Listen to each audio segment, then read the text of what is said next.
أعوذ بالله من الشيطان الرجيم. بسم الله الرحمن الرحيم. اللهم صل على سيدنا محمد وعلى آل سيدنا محمد وعلى أصحاب سيدنا محمد وعلى ذريات سيدنا محمد وسلم تسليما كثيرا آمين. الحمد لله إسلام ياتنا أجل أتقتشينا من الإسلام سربالا. الحمد لله يؤتي سا ويورم سا آسا يسيد وآسا يأكل سمكا. الحمد لله رب العالمين أمدا يوافي نعمه ويكافي مشيدا ويدافي نكمه. ما شاء الله لا قوة إلا بالله العلي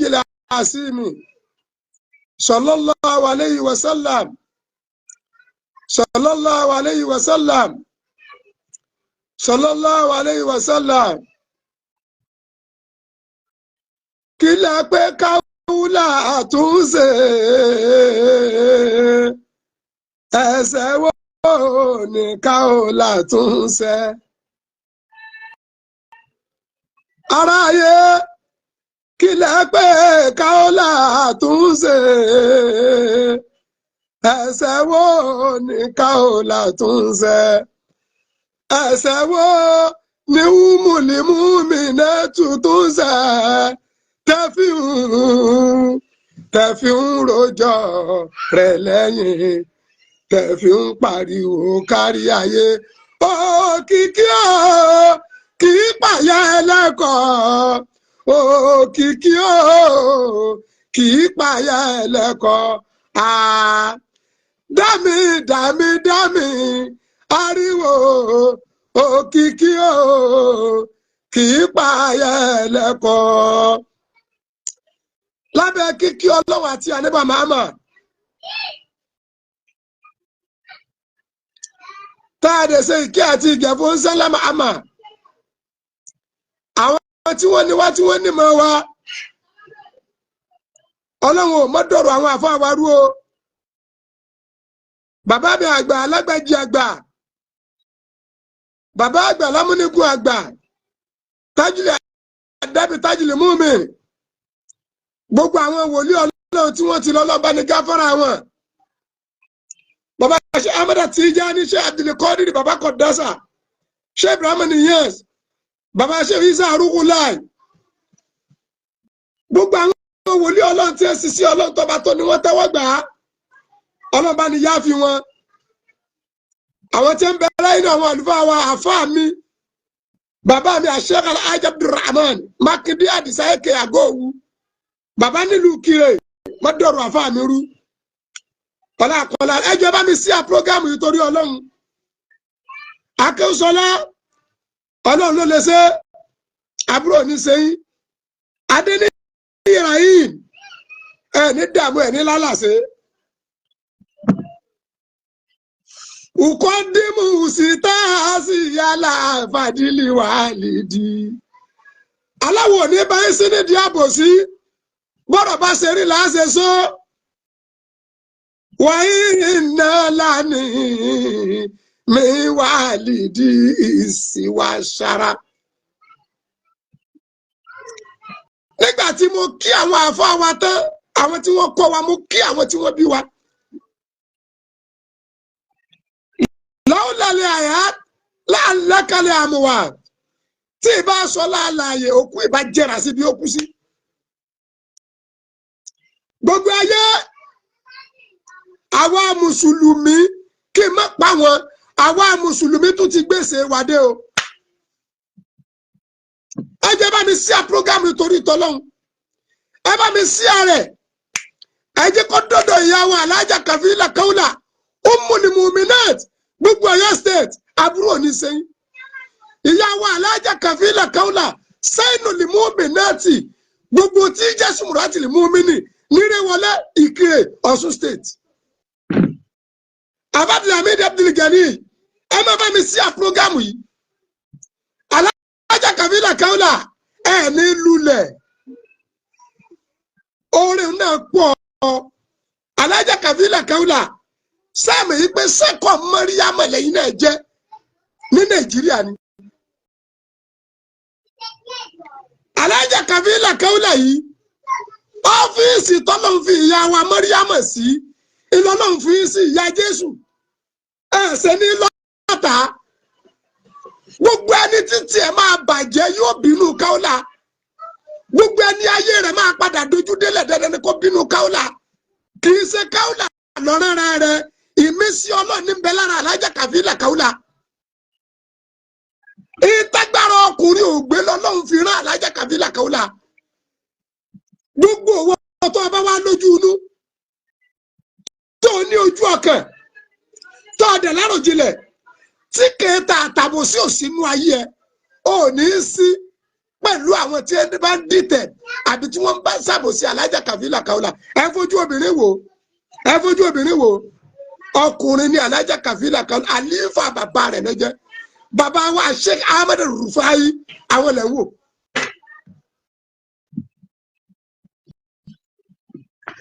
ẹmú méjì irú alájà kàfílà káwùlà jáde inú kàṣídáwà tọjọbìnrin ẹmú méjì alájà kàfílà káwùlà jáde nínú àgbọ́yé nínú ẹ̀sìn tọjọbìnrin ẹmú méjì alájà kàfílà káwùlà jáde nínú káfa ayélujára tójóbìnrin ẹmú méjì alájà kàfílà káwùlà jáde nínú kẹsẹ wáàsí kájí akẹkálẹ bold tójóbìnrin ètí ń dá wàhálà lẹ́nu ìyá alájì wa Ismail tọ́jú ọlọ́kọ alájà kàfílà káwùlà. Masali kaori baya kasaida ya gaba gbọ́rọ̀ àṣẹ látẹnu mi ìwọ tó lè ṣàmì lórúkọ Jésù ọ̀dájú ogun tó ní tòun bá rẹ́yìn òun ò ní padà lórúkọ Ọlọ́run bàbá tọmọ tẹ̀mí mímọ́ iná Ọlọ́run kò jó dànù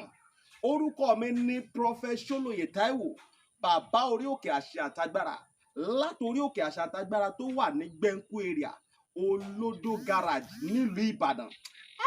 máa sádàlí kàfà gbọ́ọ̀rọ̀ Olúwa ọ̀dájú ènìyàn tó bá ọ rìn tó lóun ní jẹ́ kó rógòlù láyé irú ẹni bẹ́ẹ̀ lórúkọ Jésù idà ọ̀run kó gé wọn dànù wòmísà Olúwa rán mi sí ọ̀pọ̀lọpọ̀ àwọn ènìyàn kí ni tÓlúwa dẹ̀ fi rán mi sí ọ òun náà ni pé má sọ ìrètí nù dádì àti mọ́mì jọ mo bẹ̀ ọ́ ó lè ti gbàdúrà lóòótọ́ ó lè ti gbààwẹ̀ lóòótọ́ ó lè ti lọ oríṣiríṣi orí òkè lóòótọ́ ṣùgbọ́n sá Olúwa ní kí n sọ fún ọ pé gbogbo ohun tó ń béèrè tó ti rí yẹn má sọ̀rọ̀ ìtínú tó bá ṣeé ṣe oh my God tí Jésù bá lè jí Lásárù òkú ọjọ́ mẹ́ta òkú tó ti kú fún ọjọ́ mẹ́ta tó ti ń rùn táwọn èèyàn ti ń wò pé báwo làwọn ṣe fẹ́ ṣe tí agbára Ọlọ́run bá lè jí òkú yẹn dìde gbogbo tí wọn náà ń lé tó dàbí pé kò tí tẹ̀ ọ́ lọ́wọ́ máa sádàlí kaba Olúwa ló máa ṣe fún ọ gbọ́ mi sà ṣégbéyàwó tiẹ̀ gangan òun ló dàrú ni oh my God ṣé iṣẹ́ lòun wá tó ò tí ì rí Masadali kaparibaya kasaidaya ṣé ìgbéga ló ń wá lẹ́nu iṣẹ́ tó o ti rí kí ló ń tó o ti ń dààmú káàkiri ṣọmọ tó o ti ẹ̀bí ló ń fún ọ ní wàhálà ní gbogbo ìgbà tó o ti lọ káàkiri tó dàbí pé o ti rí ọ̀nà àbáyọ Olúwa ní kí n sọ fún ọ pé má sọ ìrètí nù wòmísà o ò tí ì pàdé ẹni tá a rán sí ọ ni òun ló fà á ṣùgbọ́n Olúwa rán mi sọ pé àkókò rẹ ti tó òun fẹ́ tú ọ sílẹ̀ nínú gbogbo àjàgà ogun èyí tí ayé rẹ wà ẹnìkan máa ṣàmẹ gbọ́ọ̀rọ̀ Olúwa gbogbo àjàgà ogun lórí ayé rẹ gbogbo àjàgà ogun lórí àyànmọ́ rẹ lórúkọ Jésù iná Ọlọ́run kó jádànù wòmísà bóyá o tiẹ̀ wà lókè òkun ò ń ṣiṣẹ́ ṣùgbọ́n síbẹ̀ ò lákòjọ bóyá o tiẹ̀ wà lókè òkun ò wáwé ìgbèlú ṣùgbọ́n ó ti dààmú káàkiri ṣùgbọ́n dàbí pé kò tí ì tẹ̀ ọ́ lọ́wọ́ bóyá o tiẹ̀ wà lókè ní Nàìjíríà tí wọn náà ń lé visa ṣùgbọ́n tó jẹ́ pé gbogbo ìgbà ni wọ́n ń decline visa rẹ̀ gbọ́ ìròyìn ayọ̀ rèé fún ọ Olúwa ló fẹ́ yọ̀ǹda rẹ̀ fún ọ pẹ̀lú ọwọ́ agbára mi ò ní àkókò tó pọ̀ ṣùgbọ́n t'Olúwa rán mi ní sí ọ ni pé jẹ́ àjọ gbàdúrà papọ̀ jẹ́ àjọ wá ojú Olúwa kí kí ni orísun ogun tó ń jà ọ́ gan? Wọn ò tí ì rí orísun ogun tó ń jà ọ́ ló fi dàbí pé kò tí ì sí ọ̀nà àbáyọ. Jẹ́ kí n gbàdúrà pẹ̀lú rẹ, jẹ́ n sọ́nà fún ọ. Ihun tí Olúwa bá sọ fún mi lórí ọ̀rọ̀ ayé rẹ, ìwọ náà jájọ gbàdúrà lé lórí. Kó o wá wò pé ṣé lóòótọ́, ṣé wòlíì ni mo pè ní àbí kì í ṣe wòlíì? Gómìsà, tó o bá pe wòlíì, ìwọ kọ́ ni wàá ṣàlàyé orísun ogun tó ń jà ọ́. Wòlíì lolúwa máa mí sí tí ó sọ àṣírí ogun tó ń jà ọ́, tí wàá sì rí i pé lóòótọ́ àṣẹ ni tọ́lọ́run rán sí mi rè. Gómìsà, ọ̀pọ̀lọpọ̀ àwọn ìyanu ló ń ṣẹlẹ̀ lórí òkè tí mo ti ń bá ọ sọ̀rọ̀ yìí, ṣùgbọ́n mélòó ni mo fẹ́ tẹnubọ̀ nínú àwọn ìyanu tó ń ṣẹlẹ̀? Ṣùgbọ́n wọn náà lè gbìyànjú, jájọ gbàdúrà, má jẹ́ kó sú ọ, jájọ gbàdúrà. Mo máa ń sọ ní gbogbo ibi tí n bá dé, màá sọ fún ọ pé ọjọ́ tó bá lọ sọ pé ò ṣe mọ́, ìjọ ẹ̀ báyìí náà lógun ti borí ayé yẹn. Lórúkọ Jésù, ogun ò ní borí ayé rẹ. Ẹ̀rọ ìbánisọ̀rọ̀ tí wàá fi pè mí fún àdúrà àti ọ̀nà àbáyọ sí ogun tó ń jà ọ́. Bóyá ó tiẹ̀ fẹ́ mọ àṣírí ogun tó ń jà ọ́, pè mí, jẹ́ n gbàdúrà fún ọ kí n dẹ̀ sọ àṣírí ogun tó ń jà ọ́ fún ọ. Nọ́mbà yẹn rẹ o, orí WhatsApp nọ́mbà gangan tí wàá fi pè mí sí, òun náà ni +234 70 25 47 54 27 +234 70 25 47 54 27. Lórúkọ Jésù, àánú máa yanjú ọ̀rọ̀ rẹ. Gbogbo bí tó ti dé tó dàbí pé kò sí ọ̀nà àbáyọ, ní kété tó o bá ti ń pè fún àdúrà, lórúkọ Jésù wàá rí ọ̀nà àbáyọ. Ògo ni forúkọ Olúwa. Jésù Olúwa wa. Àmín, àmín, àmín lórúkọ Jésù. Stay blessed in Jesus' name. Kí ló dé ìyá? Kí ló dé tágbà yín ò tó lé? Ìyá, kí ló dé tí àgbà yín ò tó lé? Kí ló dé tí ọ̀pọ̀lọpọ̀ àwa mùsùlùmí tẹ̀ǹtà méjì Islam ẹ̀dẹ̀ ń dẹ epo pupa sí aṣọ funfun tí Islam wọ̀? Ẹ̀yin ní ẹ̀wù kéèbù tẹ́ gbé orí. Sáwà pé pẹ̀lú irú yín, pẹ̀lú ọjọ́ orí yín, sáàpá ẹ̀ ní mẹ́mórì ni. Ìyá lọ́yà. Ìyá lọ́yà.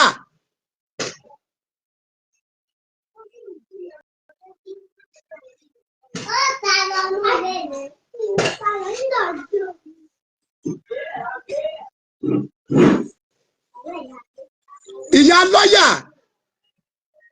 Àwùjọ àwọn olóríire, mo rí post ẹ lánàá, thank you very much. Ọlágbàlá ti ra káà fún mi, Àgbàlá ti rà á. Àwùjọ àwọn olóríire tó bá ń post ẹ̀ dáadáa sí o, Àgbàlá ti rà á. Àmọ́ jẹ́ kí nǹkan kó yí ọ, 2005 ni mo ti sàràfà. 2006 lọ́lọ́run ti kọ́ ilé àkọ́kọ́ fún mi. Àwùjọ olóríire, 2008 ni mo ti ń gun ọkọ̀. Mo ti ń gun ọkọ̀ rẹ̀ Mr. Bus Gallant. Láti 2008 dì sí mo ti ń gun oríṣiríṣi ọkọ̀ tó wù mí. Mo tún ṣe wá ń bọ́ sọ̀rọ̀ yìí, Highlander ní bẹ́ẹ̀ wájú ta mi. Kọ́nà tún tó ṣe Corolla. Oríire mi ló máa pa yín. Ẹ máa kú sínú ìbànújẹ́ ni. Ọgbọ́, Àgbàlá Gabriel ti ra káà fún mi, Corolla, ẹ máa wí yẹn kiri.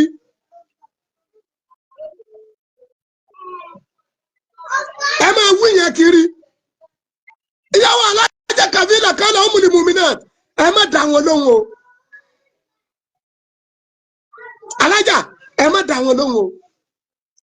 Àmọ̀ràn ni mo fẹ́ gbẹ ìyá wa yìí, torí ẹni tó lójú orí ni.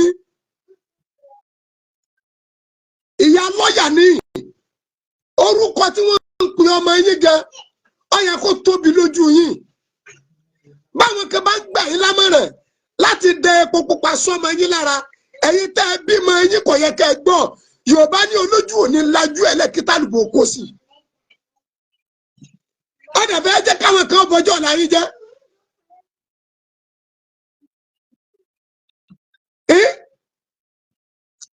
Ìyá lọ́yà, ìyá Ajé Ismail, ẹ̀yin náà wo tẹ̀ ń wí ní gbòòrò, máa plenty ìyàwó fún yín o. Torí pé mo rí sùn Ìyálájé, mo dẹ̀ wá nú ẹ tí Ìyálájé mẹ́sẹ̀ gbé Alájẹ ọ̀nà òdodo, sẹ́ẹ̀rí láìfù yín ni.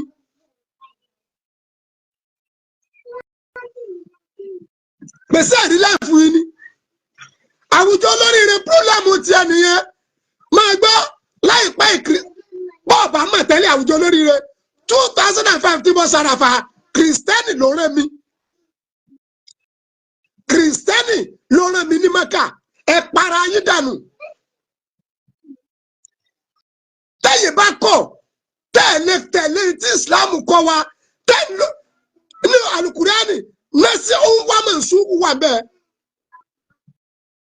àbíbúlé wa qala Rasulullahi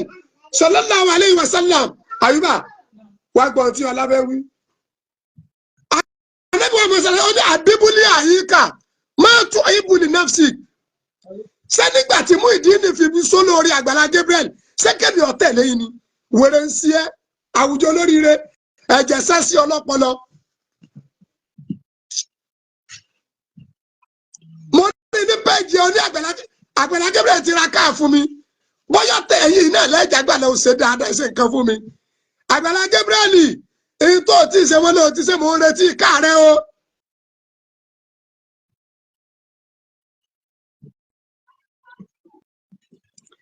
Ìyàwó Alájà Kàfílà Káúlà Ummul Mu'minat ọ́fíìsì tọ́lọ́ ń fi sí ló tóbi ẹni ń da àwọn aláròpin láàmú àwọn tí ọ̀láròjìnlẹ̀ ní ń da wọn láàmú ẹ má ríro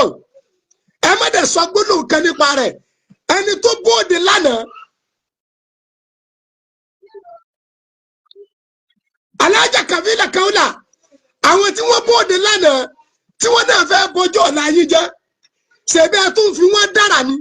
àwọn ní òṣù oríire nú ayé wọn mọ́ oríire bẹ́nu ayé tí. Obìnrin mélòó ní kérò lọ Mẹ́kà àwọn ọkùnrin tí wọ́n ń kọ́ lọ́gọ́ ọ̀pọ̀ wọn ti lulẹ̀ látọdún tọ́ba tó ní ti fún yín ní ìwé ẹ̀rí ẹ sì tún stáǹdì náà ní ẹ̀ẹ́dẹ̀ ní jábọ́. Ìyá Alhaji Ismail ìyá lọ́yà ẹ̀ẹ́dẹ̀ jókòó kẹ́ ẹ ronú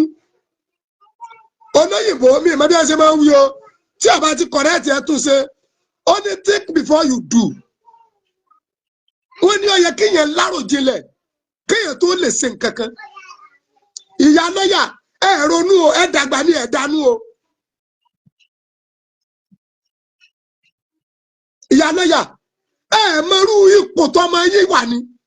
táwọn kan bá ń gbà yín lámọ̀ràn báànú ẹnìkan kò ọba ṣe ẹ̀ẹ́dẹ̀ sànú ọmọ tẹ́bí odidi lọ́yà sẹ́yìn lẹ́ẹ̀kọ́ bí ó ṣe ṣayé ẹ wá bóde Alájà Kàfílà dalẹ́rú ṣé Kàfílà kó wálé yín ni ṣàlàjà Kàfílà sọ kó wálé Ismail ni kí lè dalẹ́rú ẹ ṣe jí ìyáálé Ismail òbóde kó ní tójú òun rí rẹ̀ àgbà ní irú ìyàkọ̀ ọgbọ́n fi tàwọn lẹ́yìn ẹ̀yin náà wọ́n tí ìyálájẹ ń sọ ọlọ́mọ bá ti ìyálájẹ jẹ́ wọ́n láwọn mùsùlùmí ẹ̀ wá gbọ́ ṣé bí Islam ṣe kọ́ wa rè ṣé Islam wá kọ́ wa bẹ́ẹ̀ lóòótọ́ àwọn kan wá ń tì yín àwọn ará àwọn kan tí wọ́n ń sọ̀rọ̀ lábí aṣọ pẹ̀lú ọjọ́ orí yín ìyá wa ẹ̀yin náà wọ́n bẹ́ẹ̀ ti ń sọ̀rọ̀ tìkẹ́rà ẹ wo àwọn ìtọ́ jàkàtà tí bòde lẹ́nu yín.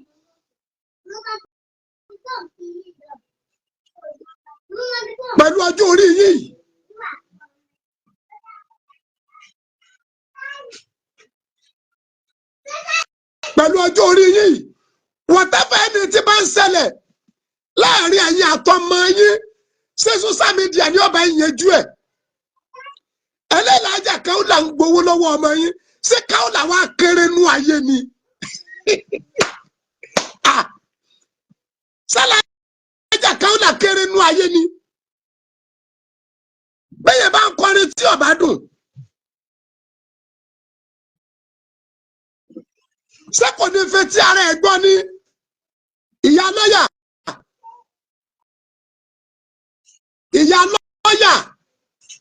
bẹ́ẹ̀ bá ń kọrin tí ọba dùn ṣé kò ní fẹ́ tí ara ẹ̀ gbọ́ ní àwọn wèrè àwọn olórí burúkú tí wọ́n ń sọ̀rọ̀ sí i lẹ́nu táyì náà ń sọ jáde sórí ire kankan bẹ́nu ayé wọn ọmọ wọn mélòó ló láṣeyọrí tẹ́ bá tiẹ̀ wá lóbìnrin gbowó lọ́wọ́ ọkùnrin ṣerú Káúlà ni mọ́jọ́ ọdún tí Alájà Kàfílà Káúlà tọ́lọ́ ti fi sọ́fíìsì ọkùnrin títí ní billions of naira.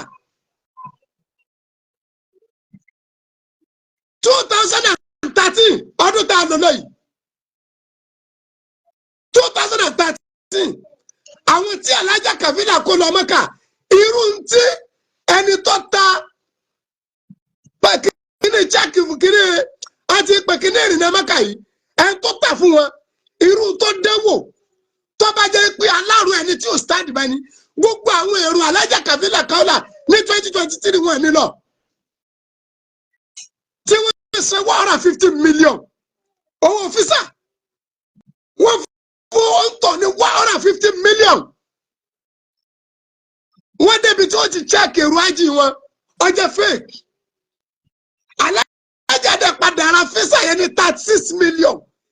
ṣé irú èèyàn bẹ́ẹ̀ lẹ ní gbowó lọ́wọ́ ọmọ yín ṣé irú èèyàn bẹ́ẹ̀ ṣé ìtí Islam kọ́ wa lẹ́ ń ṣe yìí wọ́n dẹ̀ mọ̀ pé ẹni tí ń sọ̀rọ̀ fún yá ìlàbí aṣọ mùsùlùmí ni o mùsùlùmí ni ọjà o ó ṣe wá jẹ́ gbé ọ̀pọ̀lọpọ̀ ẹ̀yin mùsùlùmí àbá yín níbi káyà tó nǹkan ṣe àbí ká ẹ̀ dà nǹkan rú àfi díàbò sí tá a dẹ̀ mọ̀ pé Al-Qur'ani ní asúlìmù àdébàmọ̀ sàlá ní asúlìmù sulumatun yawmal qiyamah gbogbo ọ̀rọ̀ àbòsí tó bá dijọ́ gbèǹdé ọ̀kùnkùn ni ṣé Ismail àwọn àjọ mẹ́kẹ́ ni ìyá wa ẹjọ́ bá ń bẹ̀rẹ̀ lọ́wọ́ ìyàwó mélòó lọ́kọ tí ń fẹ́ tá a bá túrú ìyá àwọn ìyá tí wọ́n lórogún ni gbogbo ó kéré nú obìnrin tí ò ní lórogún tí ò ní fitimáìsì ìyàwó ọmọ ẹ̀ ìyá tí ń pariwo ìyá yìí tá a bá tútù kò lè lórogún ẹ máa gbọ́ gbọ́dọ̀ lẹ́nu àgbàlagbà. Ìyá Ismail ló bẹ̀ sọ̀rọ̀ o. La ilaha illallah. Ìdálérú ó ti dọ̀nà. La ilaha illallah. Ìjọ tá a wá sí ibi ìyàwó ọjọ́ kẹta tá a fẹ́. Ẹ máa gbọ́dọ̀ ẹgbẹ́nu sáhùn aláìlójútì wọ́n da kéèpù mórí wọ́n dàbí eégún. Tí bá ṣe torí Haji Ismail ọmọ ńlá lọmọ tẹ́ bí èyí ńlá lọmọ yìí. Táwọn wèrè kan tí wọn ò lógo àwọn tí wọn ò ní tó dá lára tí wọn bá fẹ́ máa tì í láti depo sí aṣọ funfun ọmọ yín ṣé Kaola lẹ́nu pẹ́ yẹ̀yẹ́ ọmọ yín lẹ́ dọ̀tí odidi ọmọ tẹ́ bínú ọlọ́ndẹ̀fọ̀ àánú gbà yín ó sì di lọ́yà odidi ọmọ tẹ́ bínú ẹ wá ń wí yẹmọyẹmọ ẹ jọ ṣé ẹ fẹ́ mú okú ọmọ yín ni torí mo gbọ́ nú ọ̀rọ̀ yín dání Kaola ó mú okó ṣé ẹ mọ̀ pé ọkùnrin tí ó bá lè mú okó gan kò ní wà lìjẹ́ náà ni.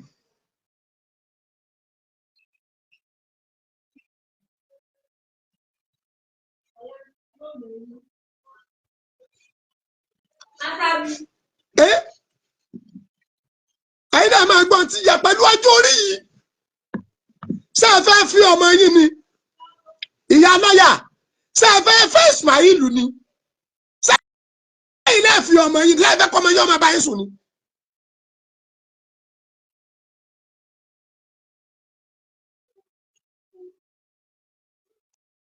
$5 a.m.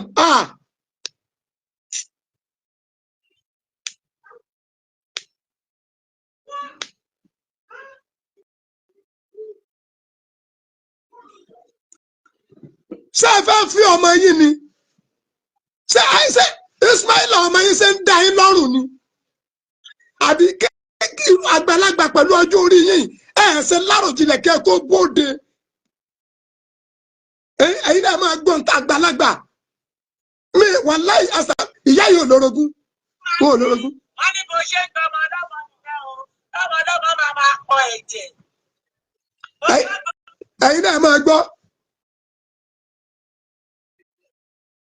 Ẹ̀yin ará Amẹ́ríkà London mo bank ẹ má bínú ẹ jọ̀ọ́ ẹ má bá ní lò bẹ́ẹ̀ ẹ má bá ní lò bẹ́ẹ̀ ìyá eléyìí bẹ́ẹ̀ ṣe ń gbọmọ ọlọ́mọ ni o èèyàn mélòó ni wọ́n lọ po ẹ̀jẹ̀ sọ́sẹ̀ gbọ́ létí ìyàkọ bọ́ǹbìtà àwa láwọn ìyàwó ọmọ mi wọ́n ń pa ìyàkọ wọn iye eléyìí ìgèsí ò dìsáàfù kẹ́tì fún pọ́ìsì ti pẹ́ ẹ má bá ń lò bẹ́ẹ̀ jọ ẹ má bá mi sí ààrẹ sọ́sẹ́ gbọ́ létí gbogbo yín ẹ sá láìkì kẹ́ ẹ máa bínú oríire tá a bá wá rí i pé àwọn kan wá bí téèyàn ó ṣe bàjẹ́ ẹ̀yin mùsùlùmí náà lábàá ẹ̀yin aborímọ́bò wà ẹ̀ níwà kankan gbogbo ẹni tó bá ti ga bí tí ó ṣe bàjẹ́ lẹ́mọ̀ọ́sán náà tí wọ́n ń ṣe dáadáa lẹ́fọ̀ọ́rọ́ bẹ́ẹ̀ ti yín ẹ̀yin àwọn orú ọjọ́ orí ìyá yìí ọ̀sán yìí pé ìyàwó tẹ́ ẹ fẹ́ ń jọ mẹ́ta kí ni sẹ̀rí àgẹ́gẹ́ kọ́ wa.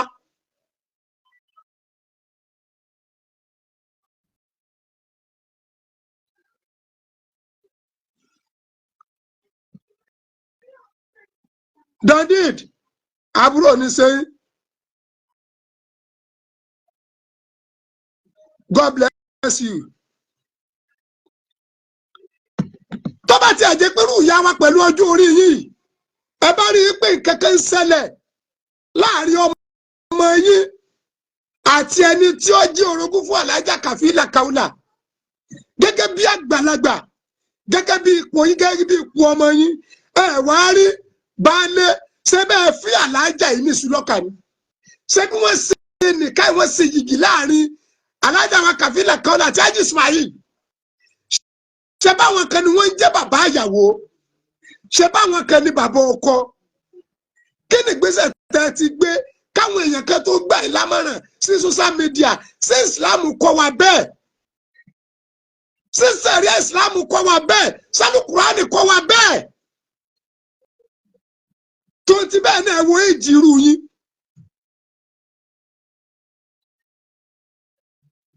ẹ̀yin náà dẹ̀ bí ọmọkùnrin ẹ bí ọmọbìnrin ẹ rí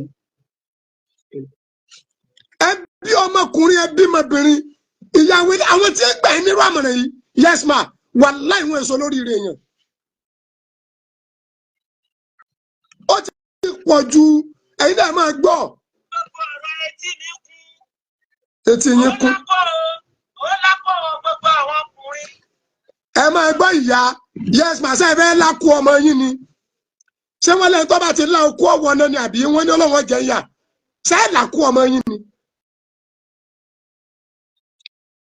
ìyá lọ́yà ṣe fẹ́ lákú ọmọ yín ni ìyá pẹ́ẹ́jì Ismail ẹni ọba yín gbé kẹgbẹ́ máìkì sẹ́nu. ìyá wa àgbàlagbà nìyí o mo gbà yín lámọ̀ràn mo dẹ̀rọ̀ yín ẹ bọ́ ọ̀tà kẹ́ ẹ tọrọ àforíjì lọ́wọ́ Ọlọ́run ẹ tọrọ àforíjì lọ́wọ́ Ọlọ́run kẹ́ẹ̀dọ̀ tọrọ àforíjì lọ́wọ́ alájà Kàfílà Kaula àkọ́kọ́ ìtẹ́ ń ṣe yìí ìjáàbù ti ń bẹ lórí yín ò fi kú wa Islam ò fi kú wa ọjọ́ orí yín ti kọjá ń tẹ̀ ń ṣe yìí wàláì tàláì rọ̀bìlì Káàbà ọjọ́ orí yín ti kọjá ń tẹ̀ ń ṣe yìí Haji Ismail yọ ọmọ yín gẹ́gẹ́ ni kì í sọ ọmọ orogún ọmọ tẹ́ ẹ bínú yín ni tẹ́ ẹ rù fóṣù mẹ́sàn-án ẹ̀ẹ́dẹ̀mọ́rú ipò rẹ̀ mọ́rú iṣẹ́ tí ń ṣe ìyá lọ́yà ẹ máa gbọ́n tí ìyá wa ìwí ìyá lájẹ́ ètí ìyá ìṣe Islam ọkọ wa o àwọn ọ̀tọ̀ Ọlọ́run àwọn tí ń bínú ògo tí ń bínú oríire àwọn ni wọ́n ń dẹ̀ yìí wò ṣé wà alájà Kàfílà Kaula ni ó wàá fi ọkùnrin kan nísìnyí tọkùnrin wọn máa sọ kọ́dọ̀ kọjá pé Haji Ismail ní ń parọ́ fún yín pé Kaula ń gbowó lọ́wọ́ òun ó yẹ kẹ́mi bí ó ń fẹ́ǹsì ara ẹ̀ lọ́dọ̀ yín ni. ìyá wa yìí ẹ̀yin abóde kẹ́ sọ pé ẹ̀ jèrè Kaula rí ọjà 10 ọjà 20,000 bóyá Kaula ògùn yín rí abóde kẹ́ wá sọ. ibo la bá Islam yìí náà ibo la báyé yìí. sáàfì ọmọ yìí fúnra yín ni Yorùbá ní yóò ṣàjẹ́ pé méjì obìnrin ò dénú gbogbo ẹni tó bá tóbi tó bá lọ́kọ pẹ̀lú kọ̀ǹdíṣẹ̀ kan ó kéré nù bí ìyáálé tọkùnrin yẹn ní bí ó ṣe nífẹ̀ẹ́ ìyàwó tọkọ fẹ́ léwu pàápàá tó bá ti tóbi bí irú alájà Kaula yẹn fáìn alájà ọ̀dẹ̀ kó lọ ní Ismail inú ilé ẹ̀ náà lọ́wọ́ à ń lọ́mọ yín ti ń sọkù ẹ̀ ọmọ yín yóò sí Nàìjíríà kí ni pírọ́blẹ́mù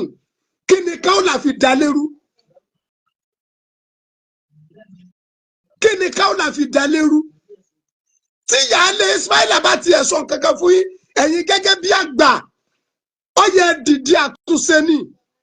kẹ́ ẹ pé ṣàkótún kẹ́ ẹ pé ṣàkósì tẹ́ ẹ bá rí ọ̀rọ̀ tó ka alájà Kaula bẹ́ẹ̀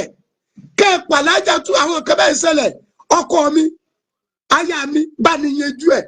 báwọn àgbà tinú ilé tiwa fámìlì tiwa ṣe ń ṣe nìyẹn. ẹ máa gbọ́n tí ìyàwó ìwí. ṣe níyàwó máa lọ́lọ́ ẹ o ó sọ fún àbúrò ẹ ó di wàhálà wọ́n bá àwọn àbúrò ẹ ṣe pè láti mọ̀ yìí ló ń sọ̀rọ̀ ó ti bá gbogbo ìlú Ìbàdàn jẹ́. La ilaha illallah. Amẹ́ríkà ló tọrọ mọ́ bọ́mọ mi lọ́rùn sílẹ̀ bọ́mọ mi lọ́rùn sílẹ̀ ó bẹ̀rẹ̀ sí máa rọjò ẹ̀ lójoojúmọ́ lórí sọ́jà mídíà ní o dalérú ó ti da ẹ̀rí ẹ̀mí àtọmọ mi rú ó ti da ẹ̀rí ìyàwó àtọkọ rú ó ti dẹ̀rí ìyá Mọ̀dínà pẹ̀lú ọkọ ẹ̀ ó ti dàrú ó ti dẹ̀rí àwọn àbúrò ó ti dàrú wọ́n ní bó ṣe máa ń ṣe nìyẹn gbogbo ayé ìgbàdí náà Kaula o ó lè ọ̀dọ́ kan o ẹgbàdí lọ́wọ́ ẹ̀ ní òróró jẹun o Ismaila ọ̀la ọgbà síkọ́rìtì tó ṣọ ẹ lé o ti lọ dáràn ní gbogbo òjò ní kó máa ṣe lọ́ọ̀yà fún ẹ. La ilaha illallah. La ilaha illallah. La ilaha illallah. ìyá wa ìyàwó ètò ẹsẹ yìí ó kù díẹ̀ pọ̀ ní kì í ṣe pé ó kù díẹ̀ káàtó wallahi tallahi rabbul kaaba. àkọ́kọ́ ọjọ́ orí yín eléyìí ò fún ọjọ́ orí yín lápọ̀nlé. àkọ́kọ́ ètò ẹdẹwò yìí kò ṣàpọ́nlé fọ́mọ yín. ẹ wá lébi ń pa yín ṣe ẹ kàtàn mọ́nàmọ́ná ṣe ẹ kàtàn mọ́nàmọ́ná ṣe ẹ kàtàn mọ́nàmọ́ná ṣe ẹ fẹ́ kí Ismaila ọmọ ńlá oko yín ni. ẹ pé ọmọ yìí kẹ́ni ó gbé máìkì sí lẹ́nu ẹ̀kẹ́ ẹ̀là wọn lọ ọkọ ẹ máa gbọ́ ṣe alukura anábìjẹ́ gbogbo ọkùnrin tí ó bá ti lówú lára kò lè wà lìjẹ́ náà ọkùnrin tí ó bá ti mèrè ṣe àtàlà ubu tí ó mọ bẹ́yẹn ṣe romance ìyàwó ẹ̀ kò ní wà lìjẹ́ náà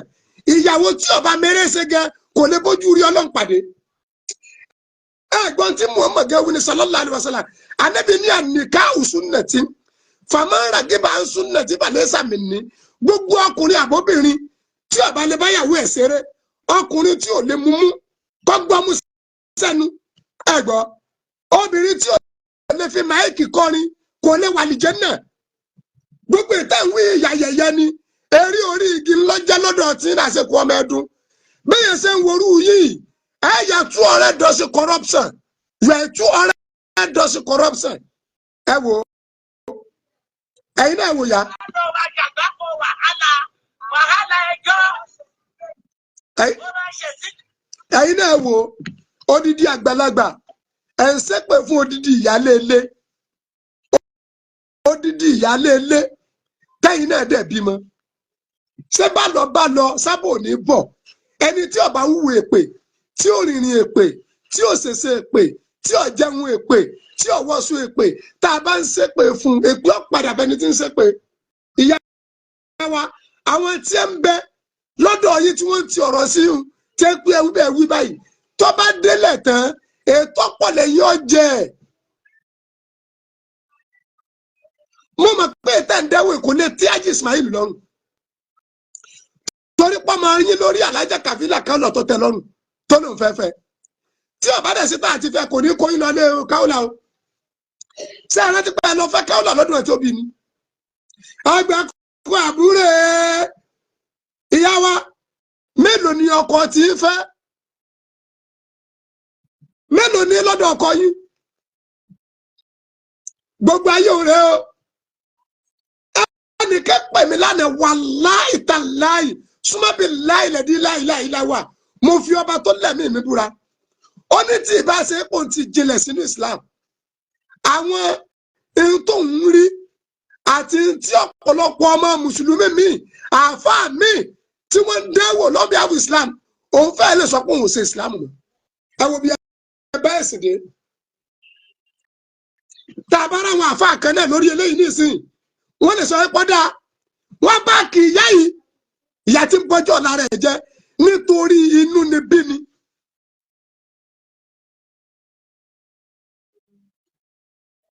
nítorí inú ni bí ni sáfì ọmọ yín ni ọkọ rí ìyàwó tẹ́ lọ́rùn ìyàwó rí ọkọ tẹ́ lọ́rùn ọmọ yìí tó bá jẹ́ pé Nàìjíríà ní Haji Ismail ń gbé ńkọ́ ṣé bóbìnrin ń bẹ l'Amẹ́ríkà kí Ismail tó sọ ìpara Nàìjíríà ló wù ẹjọ́ gbogbo ayé níwọ̀n dèédé oríire tọ́lọ̀ ń ṣe fún Alájà Kàfílà Kaula Ummul Muminat ìyá gbogbo obìnrin l'Ọ́yọ́ state bẹ́yàn fẹ́ bọ́ kọ́ Kaula ni ọ̀dẹ̀ joyè rẹ̀ ó ní ìwé ẹ̀rí ẹ̀ ó sì wù àtọ́bìnrin tó fẹ́ àtọ́bìnrin tí ò fẹ́ àtọkùnrin tó fẹ́ àtọkùnrin tí ò fẹ́ Alájà Kàfílà Kaula ní Ummul Muminat ìyá gbogbo obìnrin tí ń bẹ l'Ọ́yọ́ state kì í ṣèbàdàn nìkan Ọ̀yọ́ state ìyá yìí ni o ẹjọ sẹrù yẹn lẹsọ pé ń gbowó lọ́wọ́ ọkùnrin tí a ké àwọn olóríire rèé ẹ ní dààmú ẹ ní fòrò látòrí ìyálájẹ tí a ké Gloria gbogbo yín pátá ẹ ní kan tí ọ̀dánú ayé ààbò ọlọ́wọ́ bá ń dájú lórí yín ìbùkún ọlọ́wọ́ jẹ́ ti ayọ̀ yín ọ̀kalẹ̀ yóò tó kalẹ̀ ọlá àpẹẹrẹ alukuriani bó ṣe wá wù kọ́rọ̀ ẹ̀ lọ́rùn tó gbogbo yín pátá ọmọ yín ọ̀yàre ìyá tí ń pariwo ara àwọn aláìmoore ni o kí ló ti gbogbo ọ̀pọ̀lọpọ̀ yín àwọn ìsìláàmù tá a yà aláìmoore náà ọlọ́run ra ọkọ̀ bùnmí jẹta ojú dẹ̀tì yín alájà kan lọ́ra fún mi mùsùlùmí lẹ́yìn tọ́ra bùn mi kòrónà mùsùlùmí lọ́ra bùn mi mo ti rá àwọn wèrè kan wọ́n ní Àgbàlá Gabriel ti rọkọ̀ bùn ẹ gbọ́ Gabriel ti rọkọ̀ bùn mi ẹ para yín báyìí ẹ bá tó wo sóò mi níjẹta Mr. Kehinde Àgbàlá Gabriel ó ní aláàjì kọ́ máa dùn kékeré sí ilé tí aláàjà yẹn bù yín ọkọ̀ yín ń bọ̀ tí yìí náà bá tó dé ẹ kúlẹ̀ kíkú tó dé mo ti sọ fún yín ti pẹ́ mo sọ fún yín ti pẹ́ mo sàràfà ní 2005 pé yóò kọ́kọ́ fojú kẹkà bàbá yìí 2005 kìrìsìtẹ́nì ló rán mi sọ nítorí ẹ̀ máa bọ̀ ṣọ́ọ̀ṣì ni kápẹ́ yóò kọ́kọ́ ra ọkọ̀ rí láyé 2008 Mr. Bush Gallant kìrìsìtẹ́nì ló rà bùn mi ọmọ rẹ̀ ní pírọ́blẹ́mù kan adẹ̀jókòó bẹ́ẹ̀ lọ́hùn ọlọ́run dẹ̀ ti ju ara ẹ̀ mọ́ wa lára àdúrà rẹ̀ gbà ó dẹ̀ ra Mr. Bush Gallant Èkó ni mo ti lọ gbé ní Jàǹkárá kírísítẹ́nì ló rà bùn mi èyí tí mo rà níjẹta yìí alájà kan ló rà bùn mi tí ìbáṣepọ̀ ní mọ́dà kọ̀ tẹ́ ẹ bá wà Àgbàlá Gabriel ni Àgbàlá Gabriel ó ti ra Corolla bùn aláàjì kọ́mọdù ẹ máa kékeré kúlù sí ni'mati Masud ẹ lè fi mí wẹ̀yìn ẹ̀yin náà ẹ wo fine boy ṣe é fi èmi wé ogun ẹ̀yin ṣàkùṣàkù ẹ̀yin ṣàràṣàrà ṣẹ̀kẹ̀ṣẹ̀kẹ̀ jàkàǹjàkà dàràdàràdà rèdèrèdè ọmọ rẹ̀ bí mo dẹ̀ ṣe rí bó ṣe wò mí bí ọmọ èké yìí ní ìṣẹ́gbẹ́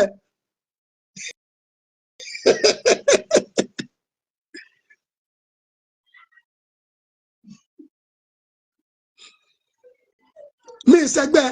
ẹjẹ́ tó wá ṣàṣírí fún yín ẹ rí i pé ọkọ̀ yìí ò tí ì ní nọ́mbà ẹni tí ó tún wá tí ó tún gbangba nọ́mbà sí kìrìsìtẹ́nì ló tún lọ́wọ́ fún mi lọ́wọ́ nọ́mbà ẹ fẹ́ la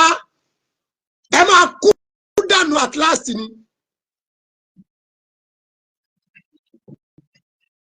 ẹ máa kú dànù at last ni Ànábì wa Musa sallallahu alaihi wasallam Ànábì ní àbíbúlì àhíkà máa tún ẹbùn ní nọ́ọ̀sì ẹ bóde kẹ wá rìjẹ́tì àdìsí yẹn ẹ bóde kẹ sọ pé nu Ànábì rún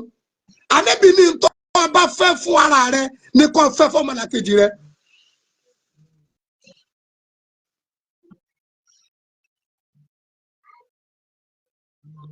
ìtọ́ bá fẹ́ fún rẹ ní kò fẹ́ fún ọmọlàkejì rẹ ẹ̀yin ọ̀fẹ́ burúkú fún yín and criticize bẹ́ẹ̀ bá jẹ́ kìrìsìtẹ́nì sọ lọ sọ̀rọ̀ ẹ̀ ní kìrìsìtẹ́nì ní àbọ̀lọ́hún olúwa kékeré sọ fún sẹ́lẹ̀ Muhammad sallallahu alaihi wasallam pé eré ànábì innaka la tahdi man ahbabta walakinna Allah yahdi man yasha.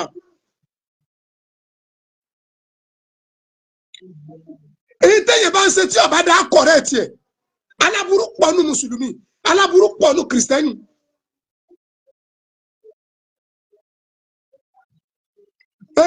Mùsùlùmí kìrìsìtẹ́nì iná láfi sọ Nàìjíríà dìdàkudà ṣebí mùsùlùmí ẹgbẹ́ yìí náà nìyà tó bóde yìí tí ò lójú tì tí ń pariwo pé wọ́n ń lá okú ọmọ òun sọ́fẹ́ kọ́ ọmọ òun ó dóhun ni. ẹ bá ra ayé rẹ̀ ọ̀ya Kaula. Ìyá Ismail ló bẹ̀rẹ̀ sọ̀rọ̀ o. Ó ti dá lérú ó ti dọ̀nà. ẹ mọ̀ pẹ̀lú ọjọ́ orí. Ìjọ tá a wá sí ibi ìyàwó ọjọ́ kẹta tá a fẹ́. ẹ máa gbọ́rọ̀ yánmọ́yánmọ́ ebi kéèpù rẹ lórí ìyá yìí ẹ̀yin àfa àwọn nínú agboolé wọn ẹ̀yin àfa ládùúgbò ẹ̀yin àfa níṣẹ́ ń tẹ́ tírẹ́nì ìyá yìí rè tọ́ba lọ òkú ọkọ ẹ̀ ńkọ́ sẹ́bù ń lọ lọ́kọ ẹ̀ gbogbo obìnrin tí ọba lè fi máìkì gẹ ẹkọ ni ó lè wà lìjẹ́ náà tí ọba máa ń pa ìtẹ́lẹ̀ lọ já sí i àtàlà àhúbù kí ọkọ àtìyàwó bára wọn ṣeré àwọn àkùkọ díẹ̀ gan wọn a máa rọ́ọ̀bù ara wọn tákùkọ díẹ̀ bá fẹ́ gun abódìẹ wọn kọ léra wọn kí àdẹgẹrẹ kẹkẹkẹkẹkẹ sẹẹmọ pé wọn ń ta gẹni. yes na mo ṣe láìfù lọ. ọkọ gẹ́gẹ́ òbúkọ ẹran òbúkọ àwọn ẹranko gẹ́gẹ́ ń tagé ẹran òbúkọ tó bá fẹ́ bá abo ewúrẹ́ sùn sáàmì kan náà mú ara wọn. Kaila wọn là máa mú oko sóògbò kó sí Ismaila lẹ́nu ni ìyá tí ò lójú tì.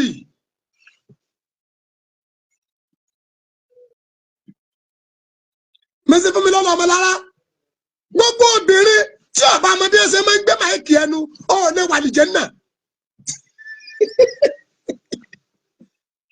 kí ni wàhálà èyí tó bá wu ìyàwó ló lè fọkọ ẹ̀ ṣe lábala àfẹ́ irúgbìn mi tẹ́ ń wò yìí àwọn ẹlẹ́yà mi èyí ni ẹ máa ń bá mi fi yà èmi ìfi kóòmù yarúgbèrè èyí ni ẹ máa ń bá mi fi yà. ẹ̀kọ́ ayé ti àrífẹ́ ayé ti lajú ìyá tẹ́ ń wò tẹ́ ń sọ̀rọ̀ yìí tá a bá tútù wọn ò lórogún àwọn obìnrin tí wọn bá ti lórogún wọn èso òrò mọ sàwọn àlékún ẹjọ mọ wà láì fún ẹ pé mi padà.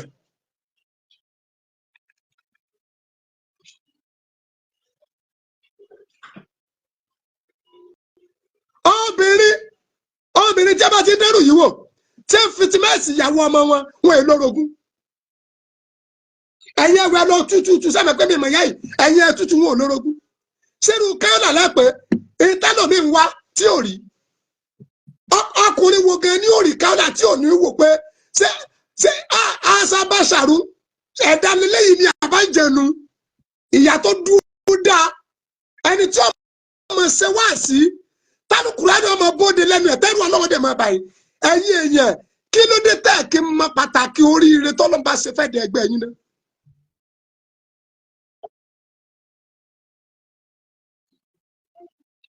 kí ló dé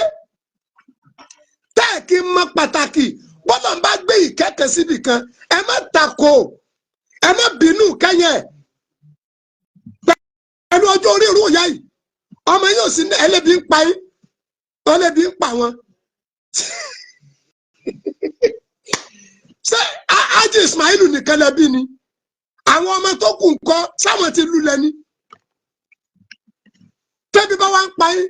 sálàjẹ́ kàfílà ló jẹ́ bí ọmọ pa yín kápẹ́ bí ń pa yín gan ẹ̀yin pé kàfílà kan rẹ̀ pé wúmúni muminat ọkọ mi ló jẹ́ ńlẹ̀ alájà kàfílà ni àwọn ajá báàgì ráìsì fún yín ni káwọn ajá báàgì ẹ̀wà fún yín kájá báàgì gàrí fún yín wíwú epo àbítá ìrówó rà èlò ní mú orúkọ mú díá tádélébọ̀ láàrin wọ Ọlọ́run gbé ìkẹ́ rẹ̀ sínú ayé yín sábà pé ìkẹ́ lọ́lọ́run gbé fámìlì Elijah Kabila Kaola ẹ̀sọ́ tí Kaola ń wá nú ayé náà tẹ̀rọ ìpọ́ mọ yín ni ó ṣe fún un ṣé lílà Elijah Kabila Kaola fẹ́ kọ́ ni àbí ọkọ̀ lọ fẹ́ gùn Ọlọ́run dẹ̀ ti dójú tọ̀ta kì í sọ ọmọ mọ́ Ọlọ́run ti ṣe Ọlọ́run ọ̀dẹ̀ nílùú wọn pa ọtún mi ò tó kún àlùbáríkà ọlá bọ́lọ̀ ṣe tó nu ọlá rẹ̀ ṣé Mẹ́kà ni Kabila Kaola ní lẹ́fẹ́ lọ ni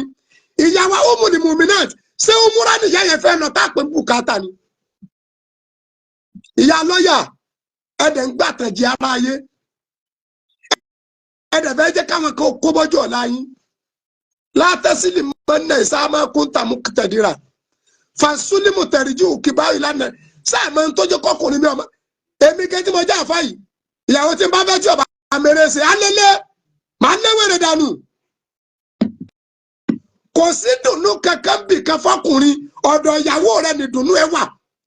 kò sí dùnú kankan fóbìnrin ọ̀dọ̀ ọkọ rẹ̀ ní dùnú ẹ wà tọ́kù àti ọba jọ àpapọ̀ ẹjọ́ balẹ̀ ọba jẹ́ ẹja bẹ́ẹ̀dì ẹ torí bẹ́ẹ̀dì bọ́lulẹ̀ ẹ wá bóde ẹ wí wórówóró inú yẹn ń bí débi pé ẹ ń bá wo fídíò yẹn dáadáa ẹ rí i pé àwọn itọ́ kàndùkàndù dẹ̀ tó bóde lẹ́nu ìyá yìí in your age ẹ̀yin tọ́lọ́ ń fi ọmọ rẹ kẹ́ bẹ́yẹn bá bí ọmọ tọ́lọ́ ń bá ṣe ìkànnú ọmọ yẹn gan ní lọ́yà àwọn òbí gidi wọ́n máa sun ẹkún tí wọ́n máa dúpẹ́ fọ́lọ́run ni tí wọ́n máa bẹ́ẹ̀ lọ́n pé kọ́ má bàjẹ́ àwọn òbí gidi wọ́n máa yí lọ yí bàbá ẹni pé Ọlọ́run o oríire tó ń ṣe fún mi ọlọ́mọdé ọba jẹ́ o ọlọ́mọdé ọba jẹ́ àwọn òbí gidi ẹ wá sọ ayé ìyá kọ bọ́mù ìyá ká sọ́sá mi ìmọ̀ rẹ̀ jẹ́ rẹ̀ kiri sọ́sá mi ẹ yá tètè gbé aago ẹ máa wò ẹ máa gbọ́ yá. Gbogbo ayé ìkànnì náà Kaola o, olè ọ̀dọ́ kan o, ẹ̀kànnì lọ́wọ́ ẹ̀ ní ọ̀rọ̀ wọn jẹun o. ẹ̀rọ wọn jẹ. Ismaila Ola, ó ga ọgbà síkọ́rìtì tó ṣọ́ ẹ lé, ti lọ dáràn ní gbogbo òjòjì kó máa ṣe lọ́ọ̀yà fún ẹ. Gbogbo ibi tó bá lọ máa jàgbá kó wàhálà ẹjọ́, ó máa ṣe sílẹ̀ ní ayé ẹni o. Òbí mọ tèmi o, àwọn ọmọ mi ò gbẹrù lọ orí ọkùnrin ọlọ́kùnrin. Kaola padà lẹ́yìn ọmọ mi o. ìyá kí lọmọ yín rù Alájà Kaola gan ọlọ́run ẹrù kọ̀sárù yìí ọdún kelóore tí Alájà Kabila Kaola fẹ́ Ismaila ọmọ yín ọdún kelóore tọ́sẹ̀ fẹ́ oṣù kelóore tọ́fẹ́ sẹ́ǹsì ọ̀fẹ́ láyé tó mọ̀ ni ìyá ẹ̀yin náà máa wọ ẹni tí ń kọ́ yín Alhaji Ismailu ni ẹ sọ fún pé ọmọdélé Kaola mọ́ ìyá lọ́yà ọmọ yín ni ẹ pè ẹni ọmọdélé Kaola mọ́ Kaola ò sí nílé yín tẹ́ ẹ bá fẹ́ tú yìgì ẹ pé Ismaila ọmọ yín fúnra ara yín ẹni Ismaila mọ́délé Kaola mọ́ ṣe é gbọ́ àwọn obìnrin kan wà ipò tọ́lọ̀ máa gbé wọn sí ẹni tí wọ́n rí kí wọ́n fẹ́ àmúìsídìí ni wọ́n irú ẹ̀ l'Alájà Kaola padà bí wọ́n bá fẹ́ president àmúìsídìí ni wọ́n bí wọ́n bá fẹ́ chairman bí wọ́n fẹ́ commissioner àmúìsídìí ni irú ẹ̀ ní Alájà Kabila Kaola ó mú ni Muminat ẹ lórí òní fìlà irú ẹ̀ ní ó mú ni Muminat ọgbọ́n oṣù pani Ajá Kabila àṣẹ Ọlọ́run ní ikú ò gbọ́dọ̀ pẹ́ ní Ọlọ́run wá rìsífù kọ́ dílà yìí Àyùbá wá rìsífù dílà yìí kọ́ gbọ́n tó fẹ́ sọ ó ń bọ̀ bí ni júwèé bí fún un. Alájà Kabila àṣìṣe Ọlọ́run ní ìnira ò gbọ́dọ̀ kẹsẹ̀ Ọlọ́run Kabila Kaola iṣẹ́ Ọlọ́run ní ìnira ò gbọ́dọ̀ ẹ mọ iye ẹni tí Alájà Kabila tí ń lọ Mẹ́kà lọ́dọọdún ni after àwọn èrò tí ń kó ẹ wá ní Kabila fẹ́ gbẹrù lọ kí ló máa yín rù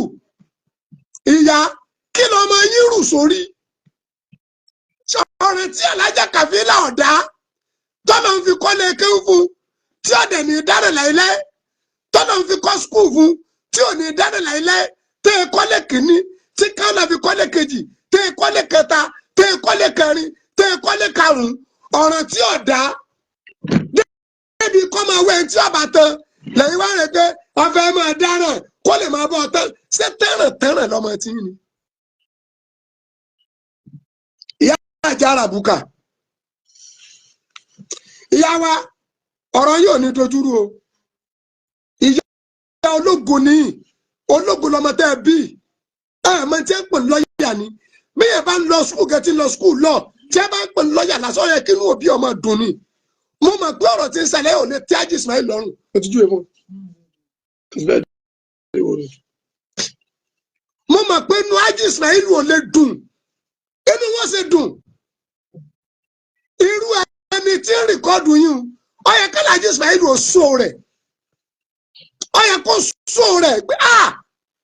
ọdẹ fẹ́ bọ́jọ́ ọ̀la mi jẹ́ ọdẹ ń de pósí ìyá mi lára bí ẹnìkan bá dérú ẹ̀wò fún ìyá tó bí mi nú wà láwọn tó wọn sẹ́wọ̀n bẹ́ẹ̀nìkan bá dérú irú ẹni tí ń dérú eléyìí wò fún ìyá Haji Ismail ìyá tí ń sọ̀rọ̀ yìí ẹni tó tẹ̀lé kámẹ́rà sí ìyá yẹn lójú ẹni tí ń kọ́ wọn lọ́rọ̀ bẹ́ẹ̀nìkan bá dérú ẹ̀wò fún ìyá tó bí mi wà láwọn tó wọn sẹ́wọ̀n mo fi Al-Qur'ani Ọlọ́run bá búra. ọ̀nà ní pé ẹ máa pé Ismaila ìyá Ismaila ní sọ̀rọ̀ kọ́dà tó bá jẹ́ pé ìyáálé Ismaila ti bá dẹrú ẹ̀ wò ẹrù ẹ̀ tó bó bá jẹ́ pé mi ni o tóbìnrin kan bá dé irú ẹ̀ wò ẹrù ẹ̀ tó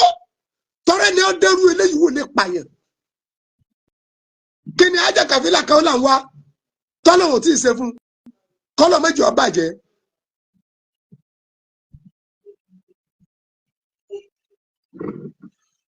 kọ́lọ̀ méjì ó bàjẹ́ fún yàrá láíláí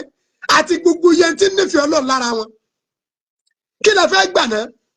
àdéhùn bẹ́ẹ̀ bí kíyàwó nífẹ̀ẹ́ ọkọ ẹ̀ kọ́kọ́ nífẹ̀ẹ́ ìyàwó ni kí lè fẹ́ gbà bẹ́ẹ̀ náà yes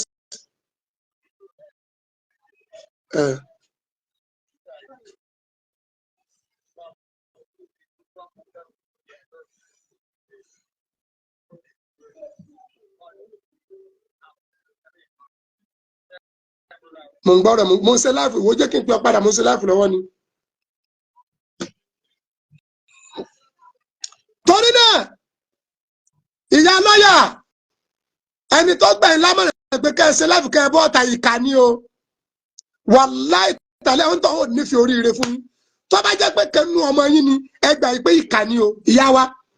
tó bá jẹ́ pé ìyá alẹ́ Ismaila ni ẹ gbà pé ìkà ni o tó bá jẹ́ pé ọ̀rẹ́ yín ni ẹ gbà pé ìkà ni o tó bá jẹ́ pé àdúgbò ló tọ́ wà ẹ gbà pé irú ẹni náà kò nífẹ̀ẹ́ oríire nú ayé yín wà lá ìtàlẹ̀ tẹ́ ẹ bá pàdé Kaola gan ní prógámù tí ìsepọ̀ ọmọ yín fẹ́ kò yẹ kí inú yín ọmọ dùn Alájà Kaola ẹlòmíì ń gbọ́ ọkọ̀ Kaola láti ọdún yìí ni kò rí rí báyìí